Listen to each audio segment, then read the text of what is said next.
secret place of the Most High. Under His protection, that's where I reside.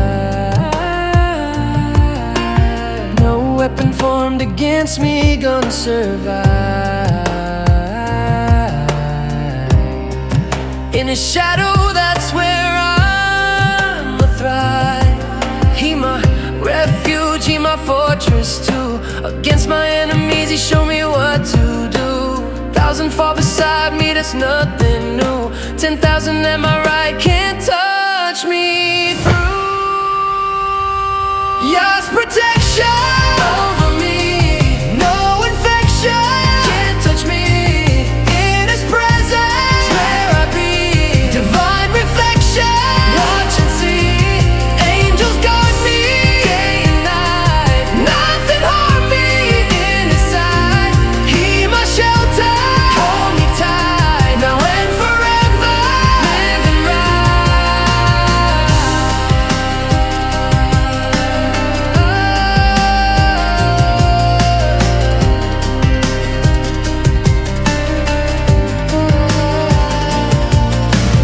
No evil gonna befall me in the day. Terror by night can't find me, that's what He said. Pestilence and darkness gotta fade away, because I made Ya my dwelling place to stay. Lions and cobras underneath my feet, every enemy before me facing defeat. His truth my shield, His word complete. In trouble He delivered me from every street. He said He'll answer when I call, lift me higher through it all. Show me glory, standing tall, tell my story to them all. God's protection over me, no infection can't touch me. In His presence, that's where I be, divine reflection, watch and see. Angels guard me day and night, nothing harm me in His sight. He my shelter, hold me tight, now and forever, living right.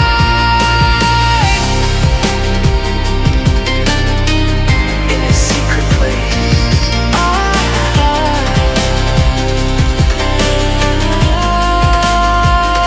that's where I stay. Under His wings, forever and always.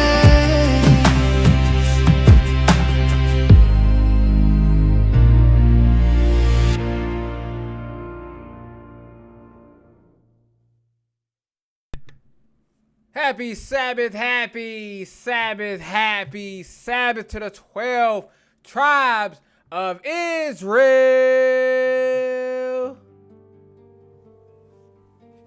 All praise and great glory to the Most High Yah for allowing us to see yet another of His holy days. All praises. Thank you for joining me again, family. Today we will be doing Exodus 13, 22 verses, but you know how I like to do it. We gonna go deeper than the Mariana Trenches out here.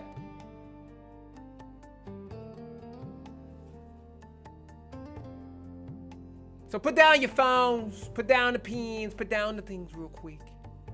And let me talk plain to y'all, family. This chapter is a slap in the face to every safe Christianity doctrine our oppressors handed down to us. That whitewashed, toothless version of the Bible that makes Egypt look like a metaphor for personal struggles instead of actual generational servitude of a nation. Our nation, family. Because we are this nation that's being talked about here in this book, in this particular part of the story. We're the people who came on ships. We're the people who were branded and sold. We're the people who built every empire for free. Egypt Babylon, Rome, America, and every other so-called superpower on this wicked earth. And when the text says, remember when you were brought out of the house of bondage, this ain't some cute remember vacation Bible school moment. This is remember chains and ropes, gun butts in your ribs, children sold from your arms, back split open from lashes. Remember your name being stolen, family.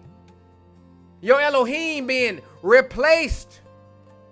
Your land being taken. Remember all of it, because if you forget, you'll go right back. So prepare your spirits, family. This is going to be a powerful lesson yet again today. We start off with verses 1 through 2 here. And it says, and Yah spake unto Moses, saying, sanctify unto me all the firstborn, whatsoever openeth the womb among the children of Israel, both of man and of beast, it is mine.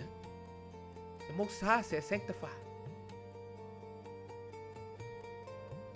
Let's get this clear, family. Sanctify means take it out from everything else and dedicate it to the Most High completely. Ain't no mix and match worship he talking about here. Ain't no, well, I'll give him Sunday and the rest is mine. The Most High is saying, your firstborn, mine. Your first calf, mine. Your best, your first, mine. Like them seagulls off of Finding Nemo. Mine, mine, mine, mine, mine. That's what the Most High is saying. Why? Because in our culture, your firstborn was never just, oh, that's the oldest kid. The firstborn represented the strength and continuity of your house, your legacy. So when the Most High says, give me the firstborn, he's saying, your future belongs to me before it belongs to you. Whew. Powerful. Powerful stuff, family.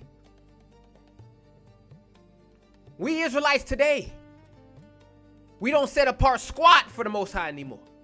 We give the government the first, taxes. We give corporate jobs our first, our prime energy in the day. We give banks the first, auto pay for credit cards and rent the second our check clears. We get these damn streaming services our first, waking up to check Netflix's what's new before checking the word.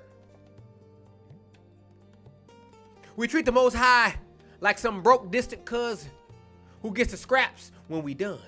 But in Exodus 13, family, he wasn't making a suggestion. He was demanding recognition of his first right to everything that gives you life. How do we know this? Well, let's go to Proverbs 3, family. Let's go to Proverbs 3. And we'll get some more context on what the Most High is trying to say here. Proverbs 3, 9 and 10. And it says, honor Yah with thy substance, and with the first fruits of all thine increase. So shall thy barns be filled with plenty, and thy presses shall burst out with new wine. But there's more. Deuteronomy 26 and 2.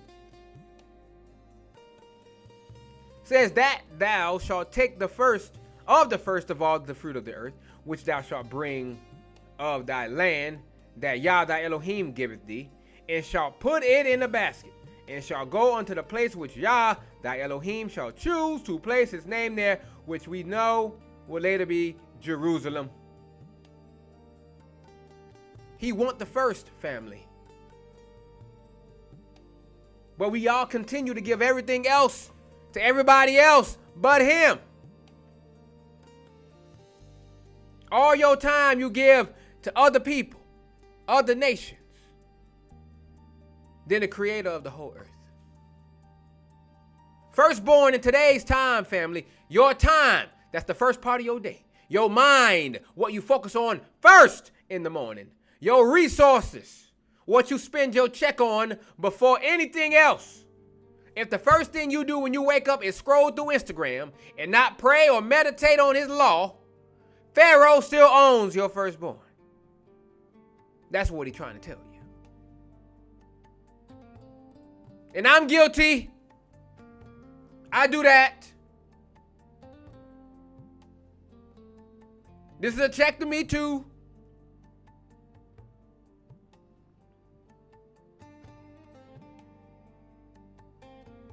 I need to do better, and I will.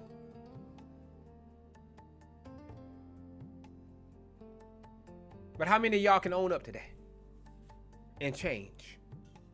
Or y'all just say y'all will and then continue to do what you want to do? Verse 3, Exodus 13. And Moses said unto the people, remember this day in which ye came out from Egypt, out of the house of bondage. For by strength of hand, Yah brought you out from this place. There shall no leavened bread be eaten. Remember this day. Because we forget fast, don't we, family? Memory is life for Israel. The second we forget who brought us out, we start kissing the hand that beat us. Ask the generation that came out of slavery in America. In a few decades, they were pledging allegiance to the flag that enslaved them. And we still doing it today. Ask the sharecroppers whose grandchildren became military veterans fighting for the same country that lynched them in uniform. Israel has a memory problem, don't we, black people? We got a memory problem. We got amnesia. Y'all dating the same people whose ancestors lynched yours. Talking about, I'm diversifying. Bitch, this ain't no stock.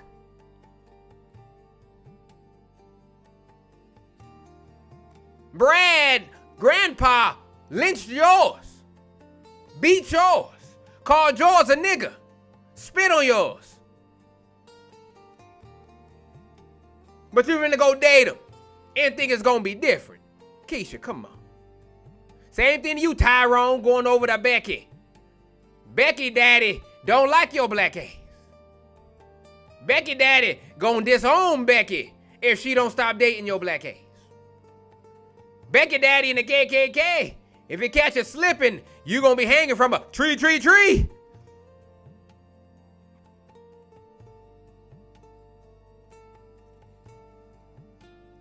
That was pretty funny. But that's the truth. I should know. I dated them.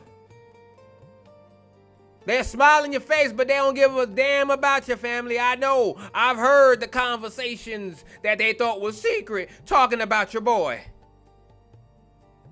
Having to hide in the car because her daddy coming and he's part of the KKK. Yeah, I was there. Did it stop my rebellious ass? No, it did not. I could have been dead, family. But the Most High has preserved me for this work that he wants me to do today.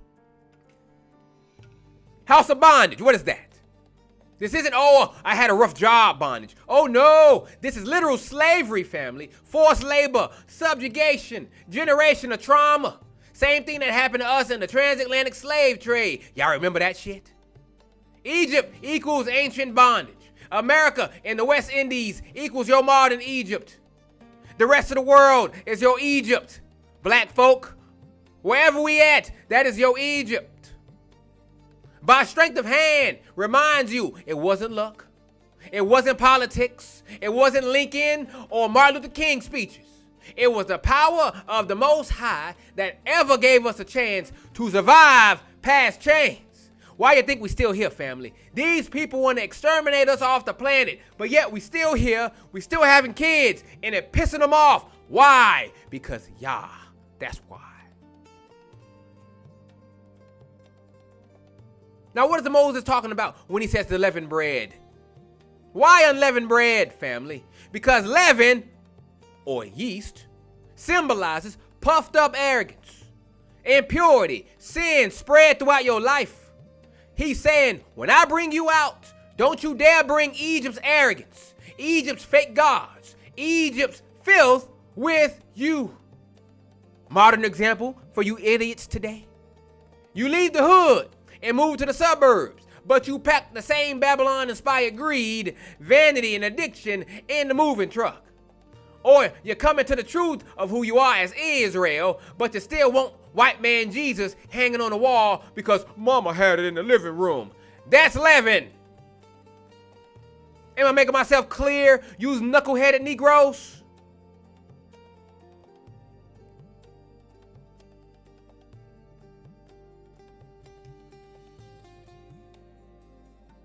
Paul told you, 1 Corinthians 5, 6 and 7, about this leaven.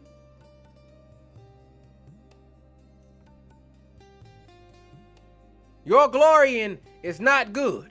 Know ye not that a little leaven leaveneth the whole lump? Purge out therefore the old leaven, that's your old sins, family. Remember, we are a new man in Christ, that ye may be a new lump, as ye are unleavened. For even Christ our Passover is sacrificed for us.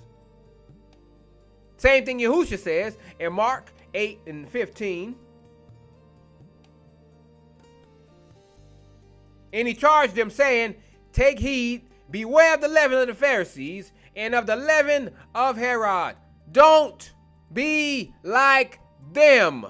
Don't follow their doctrines. Don't follow their ways. Or it's going to spread throughout your life.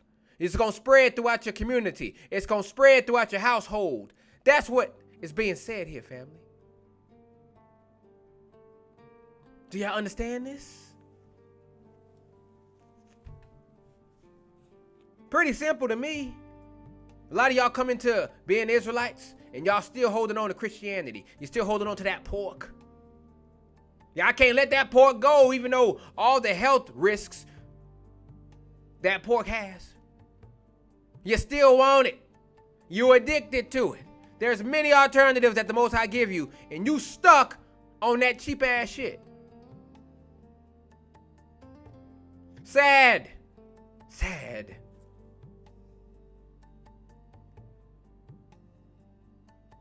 You continue to bring that bullshit, universal gospel nonsense. It's for the whole world. The Gentiles is everybody. It's not just for us. It's for everybody. Absolutely not. I told you that last week. I proved that last week. This is our book. This is a black people book. Not all black people, a certain subsection of black people. The ones going through them curses. Got a lot of people that look like us, family, but they ain't going through the same turmoil, subjugation. They ain't going through the same tribulation as we are. Moving on, 4 and 5 here. Exodus 13. I hope this is making sense. I know for some of y'all, I got to get real simple. Y'all brain don't comprehend. 4 and 5. This day came ye out in the month of Abib, and it shall be when Yah shall bring thee into the land of the Canaanites, and the Hittites, and the Amorites, and the Hivites, and the Jebusites, which he sware unto thy fathers to give thee, a land flowing with milk and honey, that thou shalt keep this service in this month. What is he saying here? Abib is a new beginning.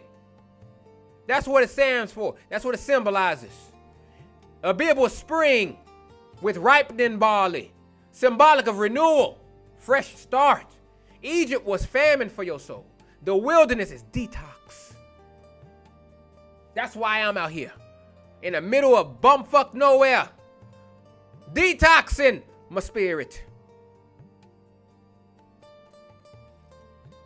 But the land of promise is life. The Most High plans deliverance for seasons of growth, not dormancy. So when you get into this truth, you're expected to level up, not be complacent like a lot of these people are, saying they've known the truth for decades and still don't know the whole thing. Still seeing through a glass darkly.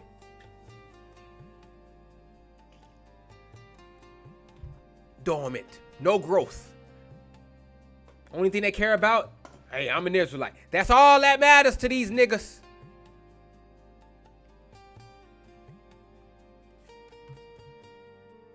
Now notice this. He says, when Yah shall bring thee, not if, but to be brought in, you had to actually leave Egypt. You couldn't demand milk and honey while still milking Pharaoh's cows, family. This is our problem today in 2025. We want blessings without the obedience. We cry for the Most High to heal our communities while we keep worshiping celebrities, following these European cultures, and voting for leaders who openly despise the Most High. Still running after these jobs. Most High fired 300,000 Keishas this year alone, so far. 300,000 black women out of a job in them corporate jobs. But then they the same ones on the internet telling black men to get your bread up, get your money up. I don't want no scrub, TLC style. Now they broke. Now they scrambling to make rent. Scrambling to make the car payments because they over leveraged themselves. They thought the gravy train was going to continue to go forever. The Most High said, hit the Jamie Foxx on them.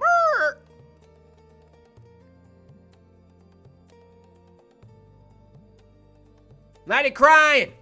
Talking about, we finna go over to Europe. It don't matter where you go, black woman. Most High hand on your ass, no matter where you go. Them curses gonna follow your black ass. If you go to Africa, whether you go to Asia, whether you go over there to Abu Dhabi.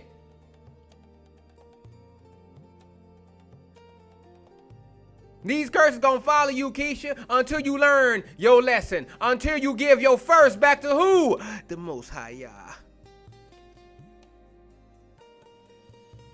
Boy, I know it must have been a shock to them when they had to wake up and go to work and say, hey, Keisha, we're letting you go. But I served you guys for 20 years. You're just going to let me go? We're letting you go, Keisha. Security. That must have been a shock. Or heck, some of y'all got fired over Zoom. Ooh, that's even worse. Even more indirect. No care. Hey, Keisha, we're going to have to let you go. We're going to go ahead and get HR on the line here. Give you your exit interview. Y'all recorded it. All praises. My goodness. Y'all talked all that shit about the black man. About we po. We ain't got no money. Now y'all po. Y'all ain't got no money. And it's going to continue to grow. More black women, you guys are finna be fired from your job this year. Fired, like Vince McMahon says. You're fired.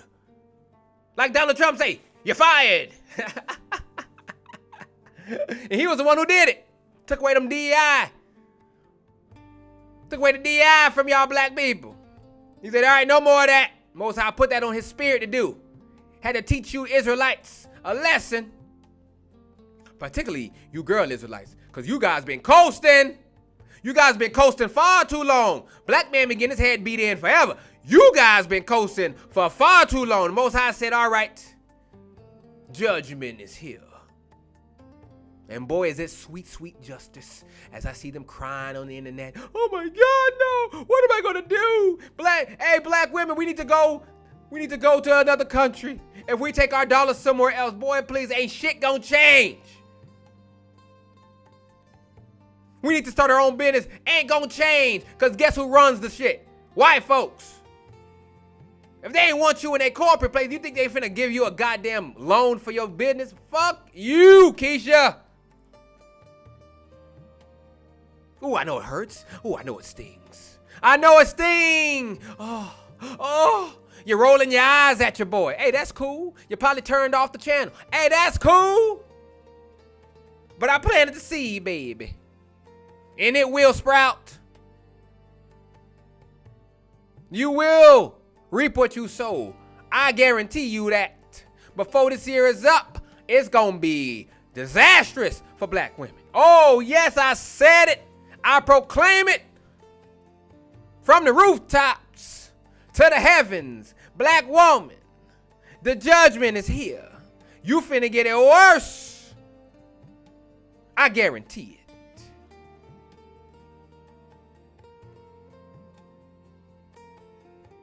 Let's go to 6 and 7. Exodus 13. Look at this. 7 days thou shalt eat unleavened bread. And in the 7th day shall be a feast to Yah. Unleavened bread shall be eaten 7 days. And there shall no leavened bread be seen with thee. Neither shall there be leaven seen with thee in all thy quarters. 7 days, family. Total cleansing here. 7, as we know, is the number of completion. This isn't a one-day Instagram fast. This is total removal of old ways before fully stepping into the freedom of Yah. Today, you can't be free in Christ, but still vote for leaders who fund abortion clinics in our neighborhoods. Sign your kids up for schools teaching filth, or keep feeding your mind with Babylon's entertainment. Oh yeah, a lot of Israelites here still loving that modern reality TV nonsense, hip-hop wise, loving hip-hop, basketball wives, keeping up with the Kardashians. Y'all love that garbage, don't you? Still watching Tyler Perry dress up as a woman, cross-dressing. Y'all still love that nigga. Most High about to put this nigga out to dry. Y'all still watching. That's your funeral.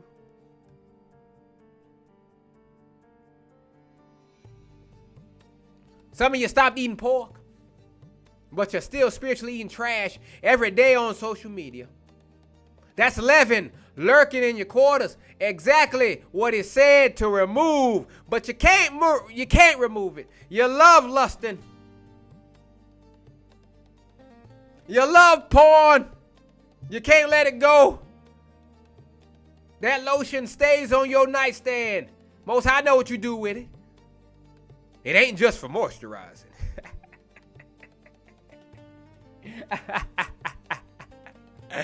Oh yeah. He see you. Y'all think he can't see you, but he see you.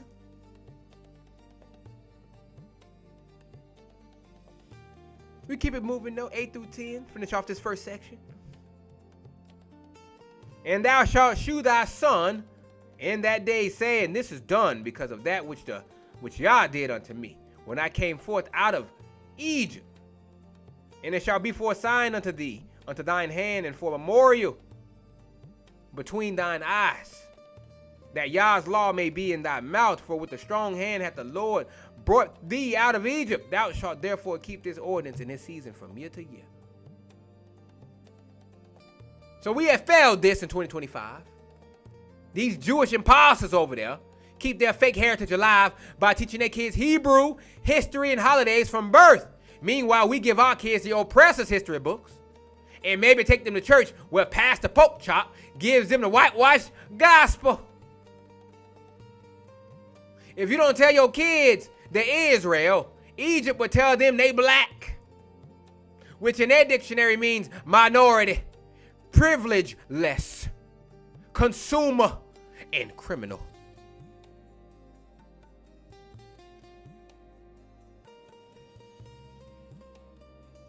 We're supposed to know this, family. Psalm 78.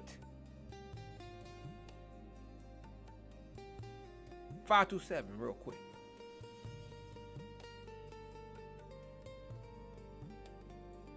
For he established a testimony in Jacob and appointed a law in Israel, which he commanded for our fathers, that they should make them known to their children, that the generation to come might know them, even the children which should be born, who should arise and declare them to their children, that they might set their hope in Yah and not forget the works of Yah, but keep his commandments. That's what the Most High wants us to do.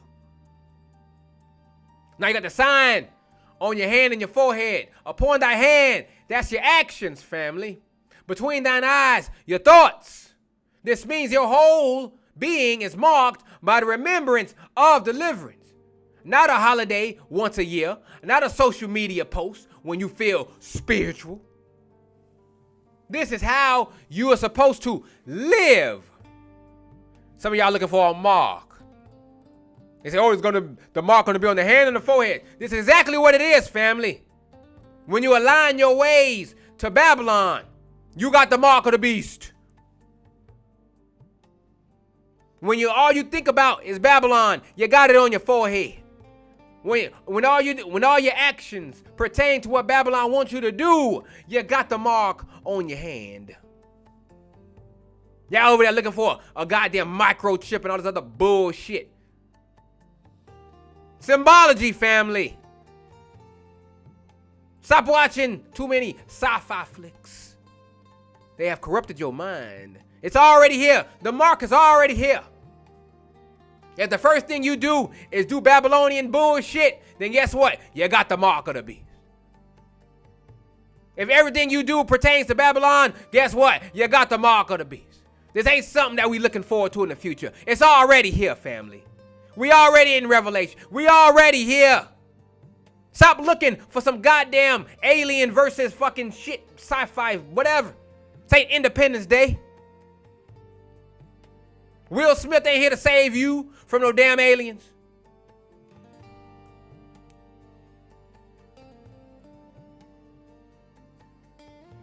If y'all actually did what these 10 verses of section 1 laid out, give the Most High first. Remember deliverance like it was yesterday. Cut every trace of Egypt's filth from our lives. Teach our children their true heritage. We wouldn't be here in 2025 still begging these Gentiles for equality, still killing each other for scraps, still spiritually asleep.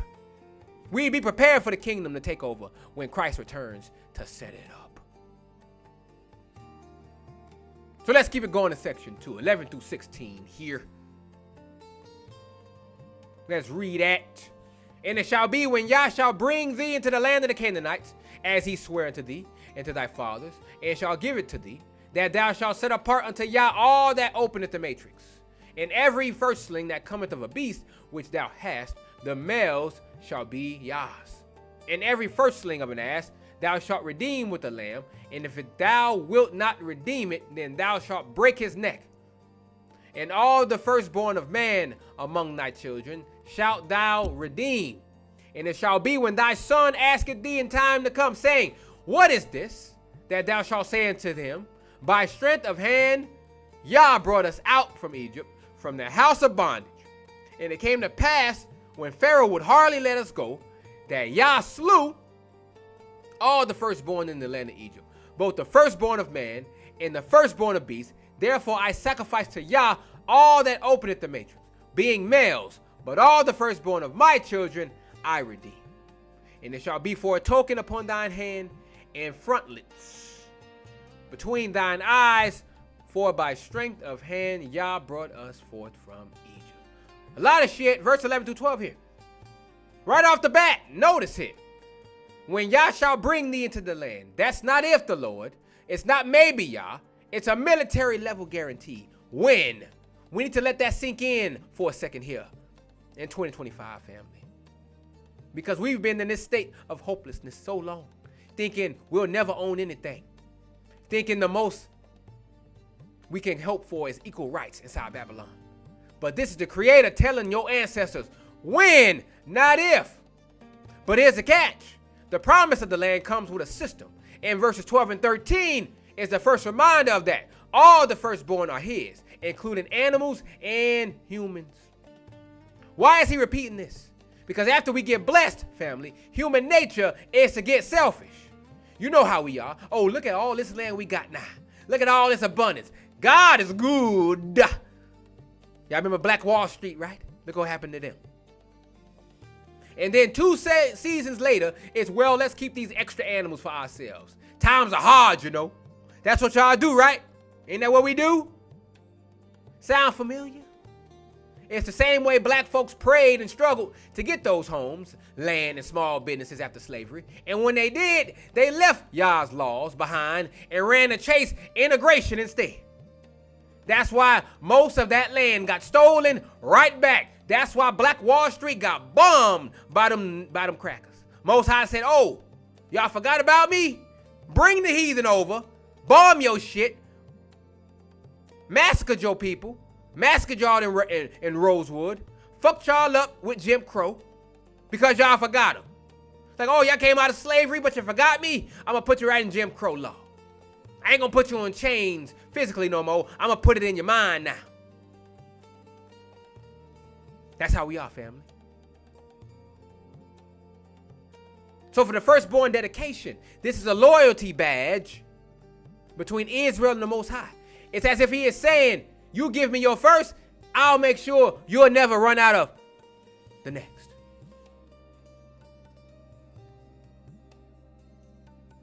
So verse 13 says, redeem or break his neck. Here's where it gets real raw right here, family. Read it again. If you don't redeem the ass with a lamb, break his neck. Why such a violent instruction? Why the Most High talking like this? Because the Most High doesn't do half obedience. This paints a picture to you Israelites today. Either you fulfill your dedication to Yah, or you cut it off completely. No in between. That sounds foreign to modern Christianity today, because we've been taught Elohim that's cool with whatever as long as you love him in your heart. That's Euro paintbrush nonsense that breeds lukewarm followers. So you're the redeeming of the donkey. What does that mean? The donkey is an unclean animal, family, in Israelite law. It physically couldn't be sacrificed to God, but it could be redeemed. That means brought back with a clean sacrifice, a lamb. This is layered, family. How so? Prophetic symbol of us, Israel, being unclean and stiff-necked. We that donkey. But redeemable only through a lamb. Who's the lamb? Christ, family. The Most High showing you Christ right here. Did you even see that? Did you see it right here, family? We the donkey. Christ is the lamb. We got redeemed through who? Christ. We came back from being a donkey. We came back from our rebelliousness. We came back to the covenant through who? Christ. The blood of Christ. The lamb. The Passover lamb. This shows that the Most High is practical, even in law. If you're going to use that animal, fine. It still belongs to him. In principle, it must be handled his way. The unredeemed donkey, break his neck. Ooh, that's for you Israelites out there who don't want to come back to the covenant. He said, break his neck. Gonna kill you. Sounds really brutal until you realize he's actively saying if it ain't going to be mine properly, it will not live in your possession. Today, if that relationship, business, talent, platform, or possession can't be dedicated to Yah's purpose, cut it off. Quit redeeming wicked partnerships just so they can stick around. Break its neck. Look what Christ says, Luke 14:33. Backs this up. Whosoever he be of you that forsaketh not all that he hath, he cannot be my disciple. Christians don't love that verse. Christians like to hold on to shit. They want to hold on to all the worldly shit. Christ said you can't be a disciple if you can't let it go. Break its neck. If you can't break it, I don't want it. Serious business, the Most High don't play in between, family. Now look at verses 14 and 15 here. This is a generational survival tip from the Most High Yah. How so? When your child asks, why are we killing lambs and giving up the firstborn? You don't shrug. You tell them the story, and not the cute Sunday school PG version either, like Christianity tells you to tell. You tell them because Yah brought us out of the damn house of bondage with a mighty, terrible hand. The root of our destruction today in the diaspora is this right here. Our elders didn't pass the real story. They stopped telling it after slavery. Instead, we adopted the colonizers and the diversion. What is that? Slavery wasn't that bad. We're all God's children. Be a good citizen and don't make trouble. That's what they told their kids. What a bunch of bullshit. That's why the Most High whooped their ass. We forgot to explain to our kids that Pharaoh and every single power structure like him today will never let you go willingly. That's why Yah had to kill Egypt's firstborn to break Pharaoh's grip. And he gonna do it again. He gonna break this system down until they say, all right, you niggas get the fuck out of here. You guys are fucking up our shit. Get the fuck out. It's happening, family. Each and every day, you see their system crumbling. Inflation rising. Rent prices rising. Car prices rising. You can't even buy an affordable used car no more. Them shit's rising. Everybody getting greedy. Everybody getting desperate because the system is falling. The white folks know it. The only ones that don't seem to know it is you black folks. The writing's on the wall and y'all still want to make it. Instead of getting right with the Most High Yah and preparing your house for the exodus that's to come, you guys out there still trying to make it in Babylon. Still trying to be a millionaire. Millionaire for what? That fiat money don't mean shit. It ain't backed by nothing. It's the same goddamn paper you use to wipe your ass after you take a shit. But you want to have millions of it. Get the fuck out of here. Do y'all see the point though? Every time you honor the firstborn dedication from Yah, you are retelling the Exodus story. You are reminding yourself who your real deliverer was. Today, that looks like this. When your son asks, why don't we celebrate Independence Day like my friends over there? You tell him because that's their freedom, not ours. Our deliverer is Yah, who's bringing Israel to total freedom, not the president. And look at verse 16, the sign of who you belong to. This ain't no mystical voodoo here. This is what a lot of people like to interpret it as. This is covenant branding here. On your hand. As I told you before, everything you do between your eyes, everything you think. That means before you step into action or entertain a thought, the memory of what Yah did for your people should be front and center. You know what's on Israel's forehead in 2025 instead? Celebrity gossip. Ball scores. Who wore what at the Grammys? TikTok trends. All leaven, all distractions to keep you forgetting your deliverance story. Think about the freed man after slavery, family. Some built farmland, towns, and schools. They owned milk and honey. But when they got comfortable, they dropped the cultural covenant. They stopped building as a nation and started selling out for assimilation. Within decades, Black Wall Street burned, Rosewood gone, farmland stolen through crooked land deeds. Why, family? Because they forgot to teach their children whose land and future this really was. They forgot to brand the covenant on the hand and on the forehead. So the bottom line from this section, family, the promise is guaranteed when, not if. The firstborn is his. No negotiation with that. You can't dedicate it, break his neck. Tell the story to your next generation. Raw, unedited, no fluff. And brand your actions and thoughts with covenant memory. So let's move to section 3, huh? Section 3 here, 17 and 18. What does it say? And it came to pass when Pharaoh had let the people go, that Yah led them not through the land, through the way of the land of the Philistines, although that was near. For Yah said, lest peradventure the people repent when they see war, and they return to Egypt. But Yah led the people about through the wilderness of the Red Sea, and the children of Israel went up harnessed out of the land of Egypt. So verse 17 here, let's stop it right there. Any map will tell you the fastest route from Egypt to Canaan is north along the coastal highway of the Philistines. It's direct, populated, and commonly traveled. Translation, family here, GPS would say this way, 11 days travel tops. But Yah looked at his newly freed people, just days removed from being whipped, beaten, and starved, and said, nah, they ain't built for that fight yet.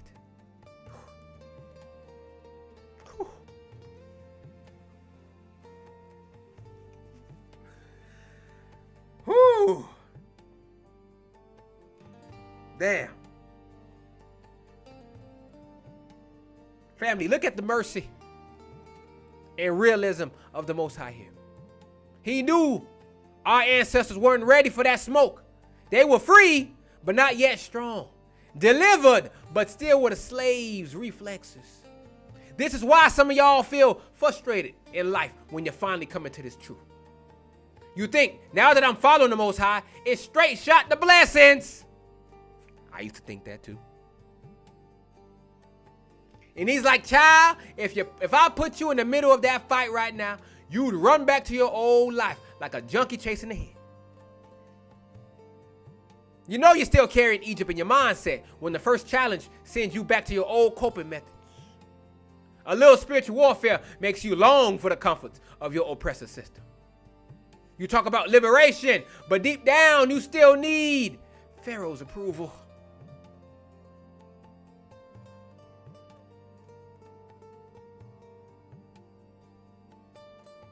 Ain't that something, family?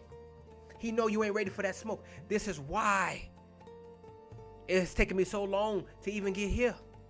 5 years. I thought I was ready. Most High was like, no, you are not.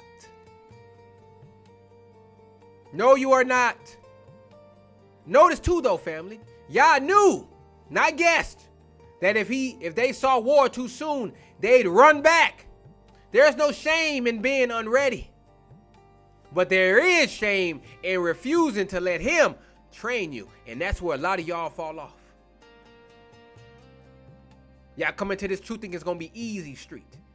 Not knowing there's going to be a lot of tribulations and obstacles he's going to put in your way to refine you, to put you through the fire, to become the soldier he wants you to be. But y'all don't want to go through the boot camp. Y'all want to skip straight to the end. But you ain't ready for that smoke, the Most High says.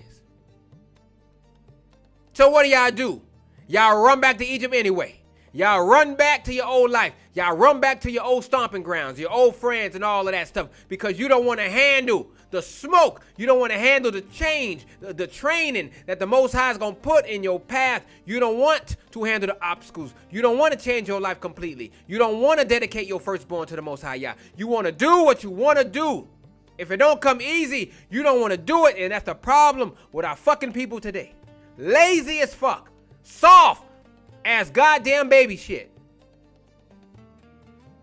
Oh, did I hurt your feelings? Oh, did I hurt your feelings? Get over it.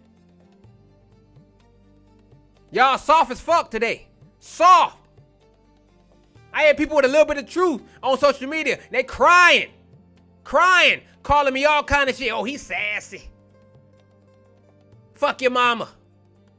That's what they tell me. Off a little bit of correction. Just so I don't want to see them burn. But that's fine. I planted the seed. And it's up to the Most High Yah to water it. If you water it, he water it. If you don't, hey, well, that's on them. But now we're going into the wilderness here with verse 18. But Yah led the people about through the way of the wildernesses of the Red Sea. Instead of the quick highway that he could have gone, he took the long empty road through barren ground, no cities, no enemy armies, straight to a dead end at a sea. Why?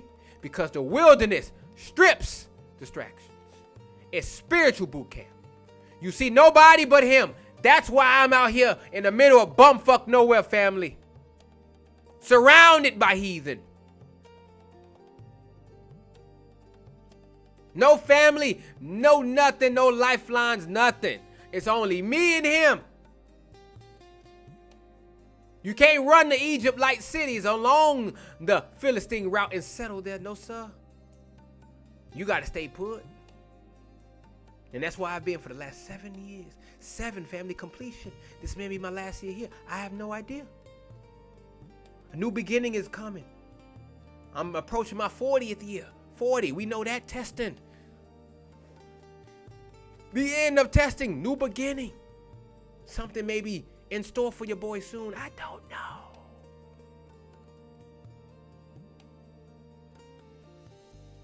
But it's following all of this. My whole life right now is following this Exodus right here. I don't know about y'all. And check this out though. The children of Israel went up harnessed.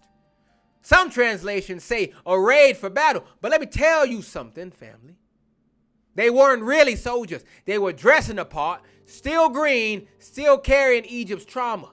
Today, some of y'all are in fringes. Got your Bible apps. Said you left Babylon. But spiritually, you're still looking over your shoulder for Pharaoh to give you permission to be free.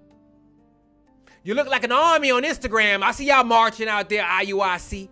All you other camps, you're marching out there, trying to show that solidarity, show that strength. But y'all knows you need wilderness conditioning before kingdom conquest. You ain't no army yet. Because I guarantee you, if you put the heathen on your ass, y'all will not survive. Y'all would run. Run away.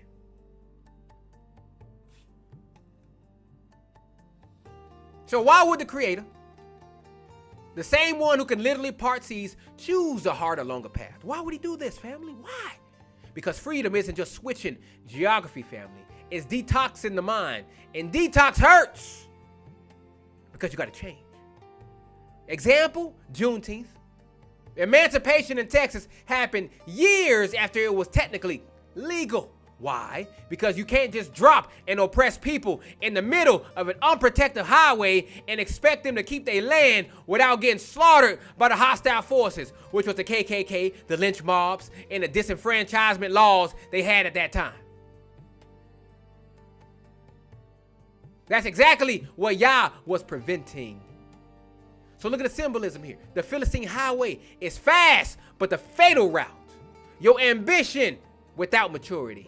Your blessing before you are disciplined to receive it. The wilderness is the slow but safe route. You lose habits like I have. It tests your loyalty like it tested me. Actually builds your faith muscles before taking possession. That's what the Most High has been doing with me for the past 7 years. He's tested me. I've lost my habits. I don't read.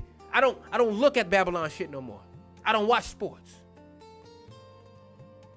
I don't watch the anime like I used to watch anime. I don't watch TV like I used to watch TV. I don't watch movies like I used to watch movies. I don't play video games like I used to play video games all the time. I used to be on Call of Duty all day, teabagging niggas.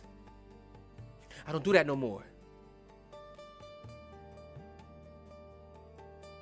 So stop questioning every detour, family. Sometimes the scenic route is survival training, and you need to accept it. Don't compare your path either. Somebody else may hit blessing quicker, but maybe their test is different. You need to recognize your untrained spots.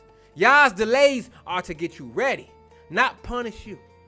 So you need to take the training seriously. Look at all the things that the Most High is trying to get you to heal in your life, and actually take part in it and change yourself. And check for Egypt in your reflexes too. Every panic moment that makes you think, I should have just stayed in my old life, is proof you need more wilderness time. Y'all complain about being there, but then when the Most High sends you a test and you about ready to run right back to the old you ain't ready.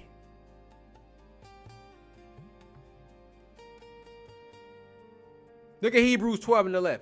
Perfect scripture for this. It says, now no chastening for the present seemeth to be joyous, but grievous. Nevertheless, afterward it yieldeth the peaceable fruit of righteousness unto them which are exercised thereby. Bottom line, family. The strategic Exodus route wasn't plan B. It was the plan. Yah ain't interested in just relocating you from oppression. He's interested in preparing you to keep what he gives you, so you never fall back into chains again. That's what he's doing for me, and that's what he's doing for you. So let's look at section 4 here. Section 4. And Moses took the bones of Joseph with him, for he had straitly sworn the children of Israel, saying, Yah will surely visit you, and ye shall carry up my bones away hence with you. So think about this, family. Millions of Israelites are leaving Egypt in chaos. Livestock, children, elders, tents, bread that hasn't risen, valuables from the Egyptians. It's a mass exodus. Pharaoh's just been cracked across the jaw with 10 plagues. People are moving, and in all that madness, Moses makes sure somebody grabs Joseph's bones. In 2025, most of us can't even remember to bring the charger when we leave the house.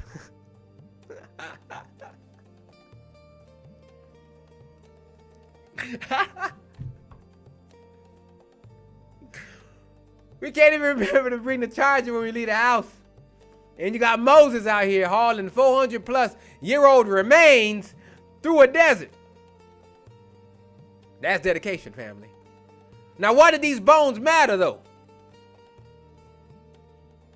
Because this is covenant continuity here, family. Joseph, the same one, the same Joseph who saved both Egypt and Israel from famine centuries earlier, made the children of Israel confirm an oath before he died. He said, Yah will surely visit you, and ye shall carry up my bones from hence. Translation, family, when deliverance comes, don't you dare leave my body in the land of my captivity. Why? Because in ancient Hebrew culture, family, burial wasn't just about resting in peace. It was about resting with your fathers in the covenant land promised to Abraham, Isaac, and Jacob. Joseph was so certain of Yah's promise that he planned for deliverance long before it was visible. He died in faith, not assimilation. Hebrews 11:22 even calls it out. Look at this. By faith, Joseph, when he died, made mention of the departing of the children of Israel and gave commandment concerning his bones. Now, carrying Joseph's bones here was a physical reminder to every man, woman, and child in that camp of what, though? We are going where our Father said we would go. We do not leave our heritage in the oppressor's soil. Even in death, we belong to the land the Most High promised us. This is conviction here, family. You know why a lot of Negroes today don't believe in us ever seeing our own shit again? Because we've let the oppressor bury our identity and we left it there. We let them own the narrative about who we are, what we built, and where we going. Joseph refused that shit. He said, even my dead bones are going with y'all. That's faith, family. So the bones today is heritage, history, identity. Whether it's cultural practices, our story of slavery and deliverance, the memory of our righteous fathers, you carry it. You don't leave it in Egypt to make Pharaoh comfortable. Today, carrying the bones might look like pulling your kids out of Babylon's holidays and teaching them our holy days. Or showing them historical proof of our enslavement and explaining its connections to Deuteronomy 28. Even when the school system tries to erase it with that bullshit critical race theory. You can't have the future if you drop the past, family. If you don't carry the bones, Egypt will cremate them and scatter the ashes so you can never find your way home. And some of y'all are still voluntarily letting Egypt burn your bones, erasing your mind, your roots, your original name, and replacing it with theirs. That's why some of y'all got that last name of Johnson, slave master last name, still carrying it to this day.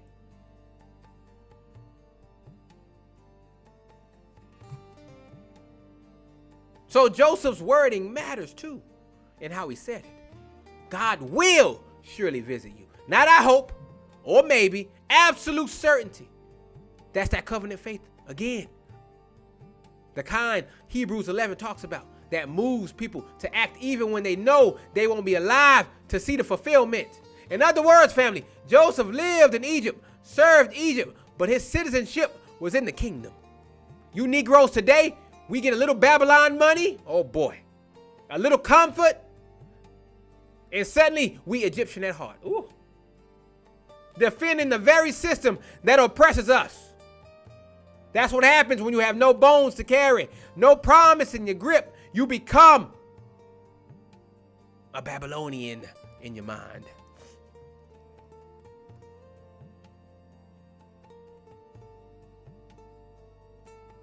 So imagine being a little Israelite kid in the desert, seeing those bones carried day after day. The adults don't have to keep telling you about the promise. You are literally watching it being honored. Every step forward says, we don't belong here. We're just passing through. That's how it's supposed to be today, family. Some of y'all want roots. Y'all want your nice big old fancy house and your fence and your dog. Y'all getting comfortable here. But we just passing through. That's why I don't give a fuck about having a house. Y'all do, though. I ain't trying to be comfortable in this motherfucker. We passing through. So apply this shit to you today. Do your kids see your life moving toward the kingdom like that? Or do they see you chasing the American dream like you're going to die and be buried in Egypt permanently? Most of y'all know the answer to this question.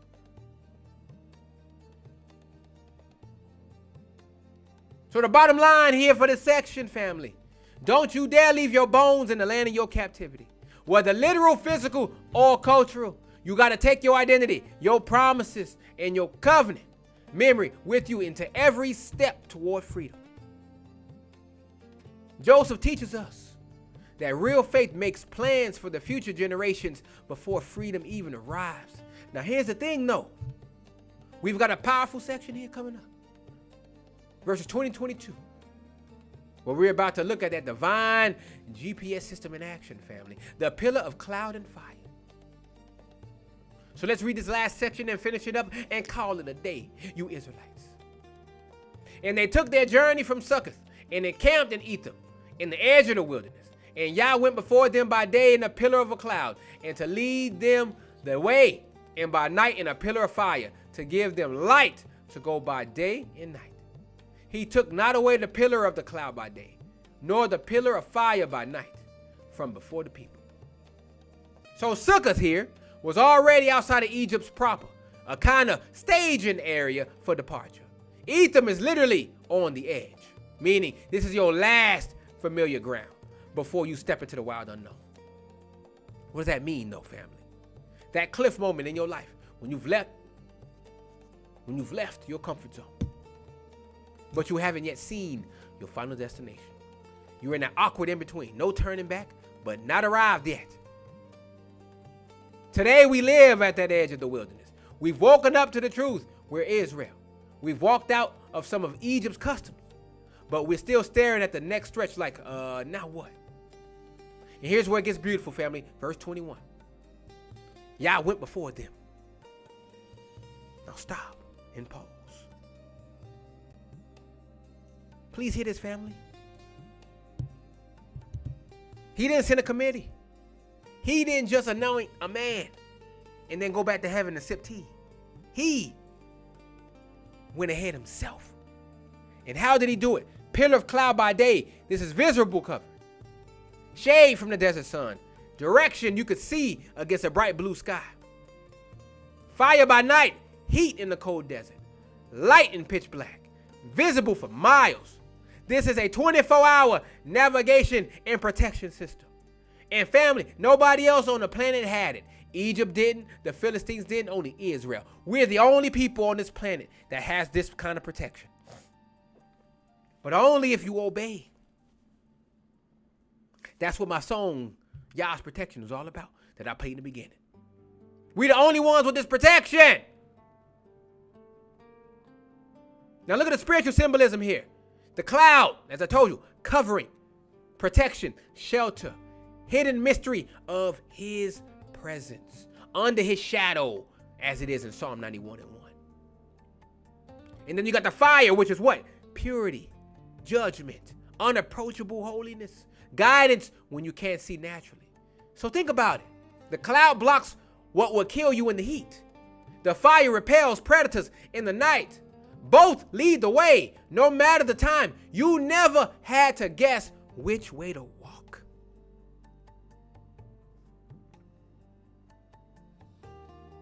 So listen to me, family. If you belong to the Most High today, you're not just winging it. He might not show you the whole road on Google Maps. But if you stay in his law and covenants, he will put the next turn right in front of your face. But the problem today is a lot of y'all are staring at Instagram influencers, news anchors, motivational speakers, and false prophets, but not looking at your cloud or fire. Then you wonder why you lost in circles. Look what Yah says in Psalm 32:8. I will instruct thee and teach thee in the way which thou shalt go. I will guide thee with mine eye. He gonna guide you, family. You may not know where you're going, but he gonna make sure you get there. Isaiah 30:22 says it too. Thine ears shall hear a word behind thee saying, this is the way, walk ye in it. In the verse 22, permanent presence. He took not away the pillar from before the people. He didn't lead them one day, then dip the next. He didn't clock out. For the entire journey, that visible sign was there. Understand the weight of that, family. Even in your wilderness seasons, even when you feel like you're just reeking of sweat and dust, you're tired, he hasn't moved away. The same presence that covered you on day one of your liberation is still there. The issue is not his absence, family. It's your attention span. Modern Negro Israelite can binge watch 8 hours of shows and memorize track by track lyrics, but can't track the Most High presence for more than 10 minutes without getting distracted. Ooh, shit. That hit me too. I could be like that sometimes.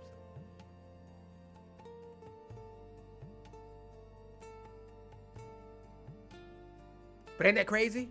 Y'all can memorize all the Kendrick Lamar songs, boy. Y'all not like us. Everybody, all y'all motherfuckers can sing that song. But y'all can't recite nothing from the Bible.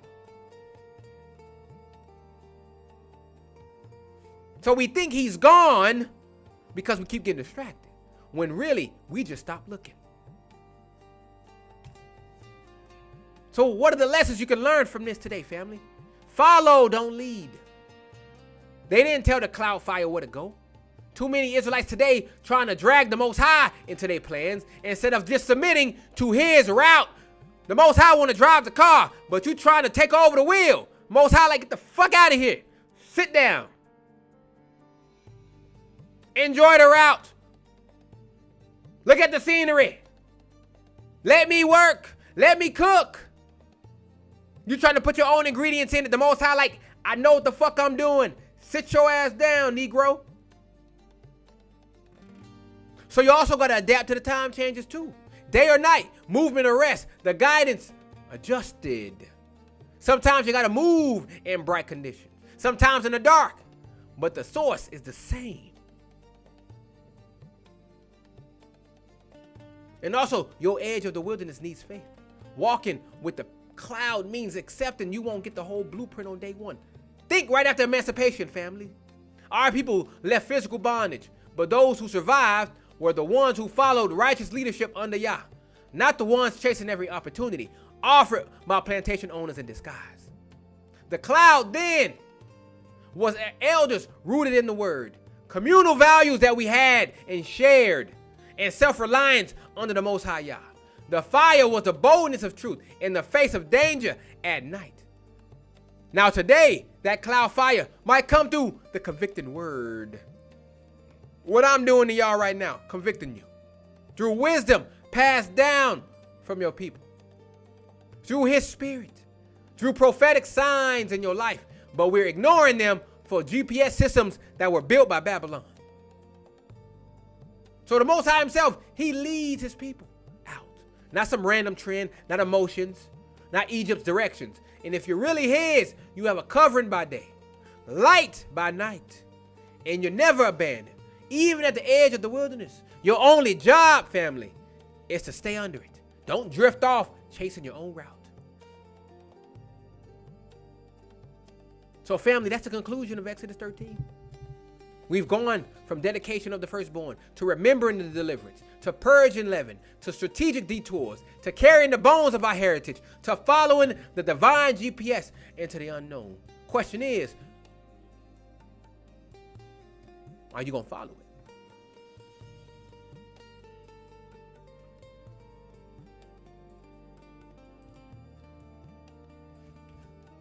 What you going to do, family? Are you going to follow it? Are you going to apply it to your life?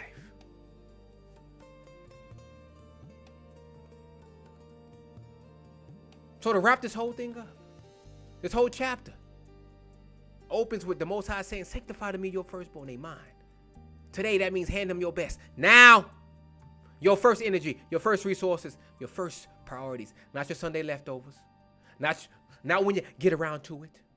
He's not a bill collector, family. He your king. If you can't obey with the smallest first fruit, stop dreaming about possessing the kingdom. You wouldn't even have food in the wilderness without the one you're robbing.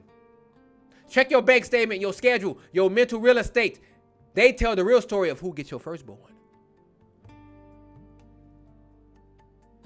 Step 2, remember who brought you out. Moses said, remember this day, house of bondage, strength of hand, Yah brought you out. Quit acting like your liberation was the work of politics, presidents, several civil rights acts, or diversity quotas today. No. Ain't no Lincoln, no MLK, no Frederick Douglass bigger than the Most High's hand. Yah decided to bring us out of chattel slavery, just like he brought our ancestors out of Egypt. When you forget this, you start trusting oppressors to finish what they never wanted to start, your freedom. And you'll end up volunteering to go back to the house of bondage, just like those Israelites who wanted to return for leeks and onions that we're going to see.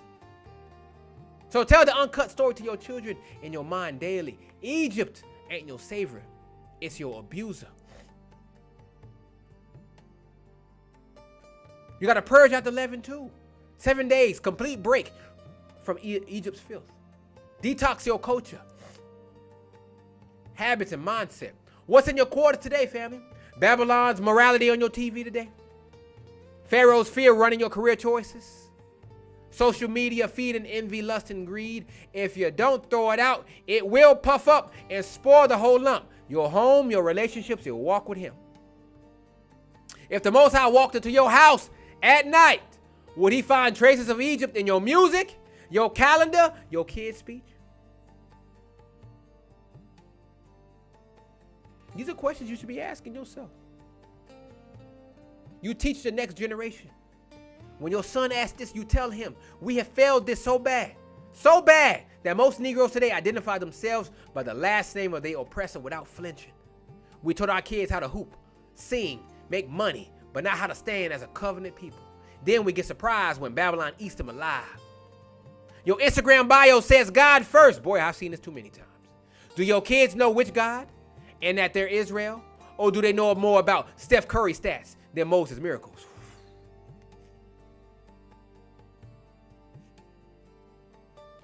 Boy, ain't this true. Possession comes with process. Joseph's bones, dedications, clear instructions. Yah didn't just say, here's the land, enjoy. He intertwined possession with covenant obedience so tight, you can't separate them. Miss the covenant, lose the land. Our elders after slavery missed this. We fought to own property, but not to keep covenant. Result? All that shit destroyed. Black Wall Street gone. 90% of the freedmen farmland was stolen. Don't just dream about financial freedom or fleeing Babylon. Get your house into covenant alignment, or every blessing you touch will get repossessed by the enemy. And that's what's happening right there, right? The people who win the lottery go right back to the people anyway. Right back to the people who gave it to them.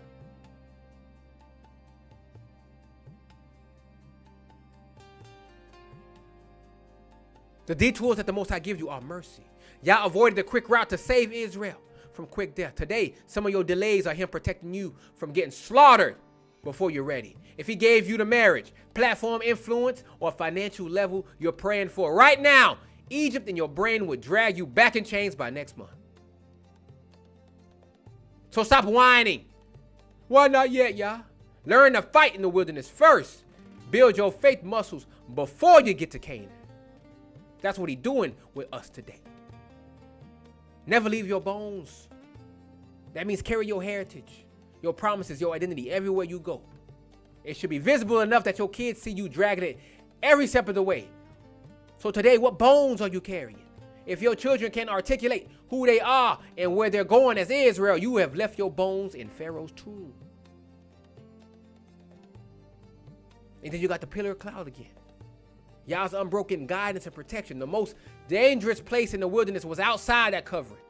The covering might not look like literal visible fire today, family, but his laws, his word, his spirit-filled direction are still clear as day for those paying attention. Stop stopping or stepping out from under it, chasing opportunities, relationships, and trends that aren't led by him. Ask yourself daily, Am I under the cloud? Am I moving on his signal? Or am I wandering aimlessly and hoping he blesses my route? A lot of y'all do that.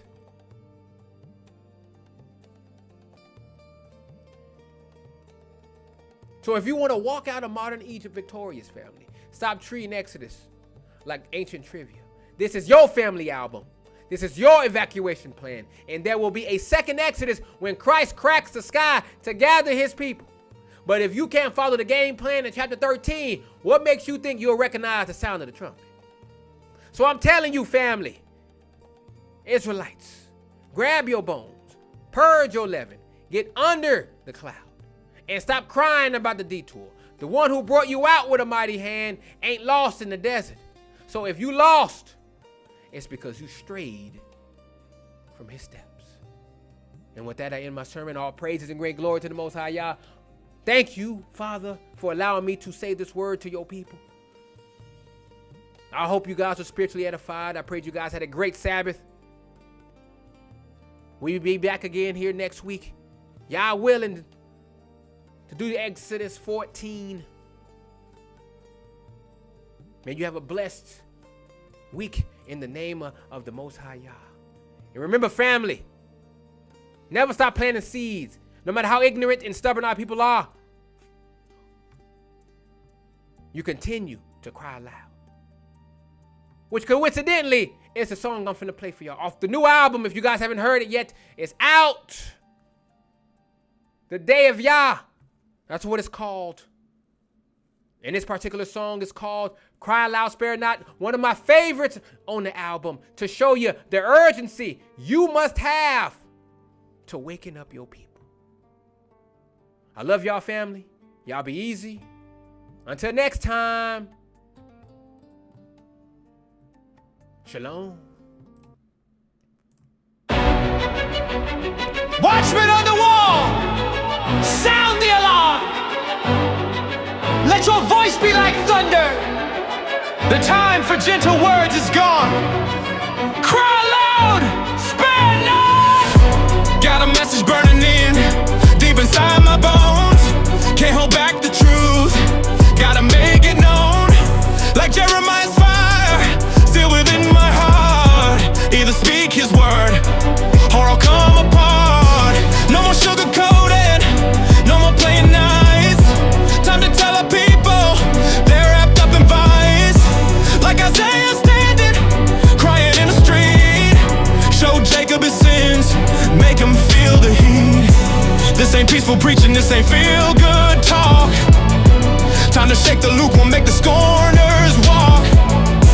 Got a mandate from above, can't water it down. Either hear these words, or surely you'll drown.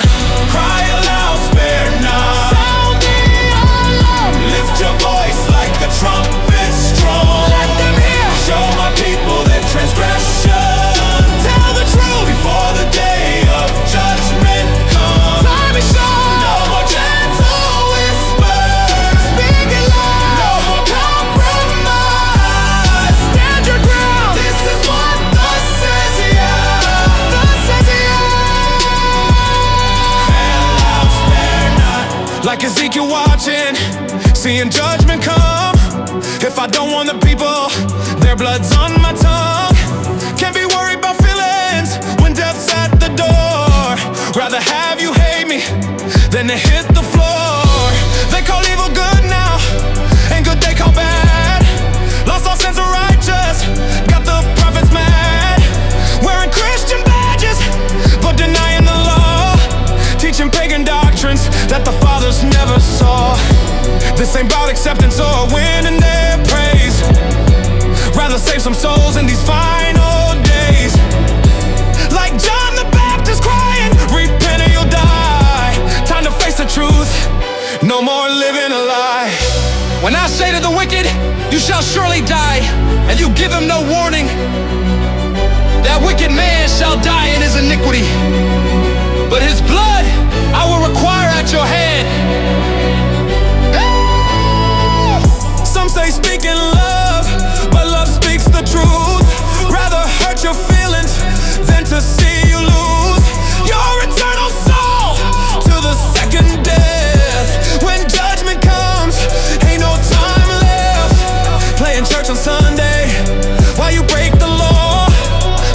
deception. That's what I just saw. Mixing with the heathens, calling it right. But Yah's about to shake us in the dead of night. Got to sound the trumpet, got to warn the camp. Enemies approaching, time to light the lamp. Either hear these words or face his mighty rod. No more time for playing, it's the fear of God.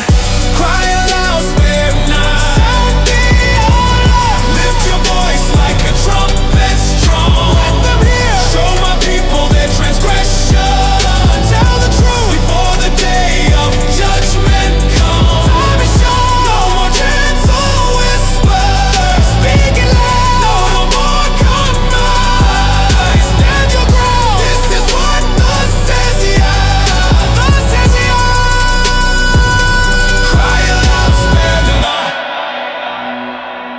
The watchman sees the sword coming, and if he doesn't blow the trumpet and the people aren't warned, their blood will be on his hands. So I'm crying aloud.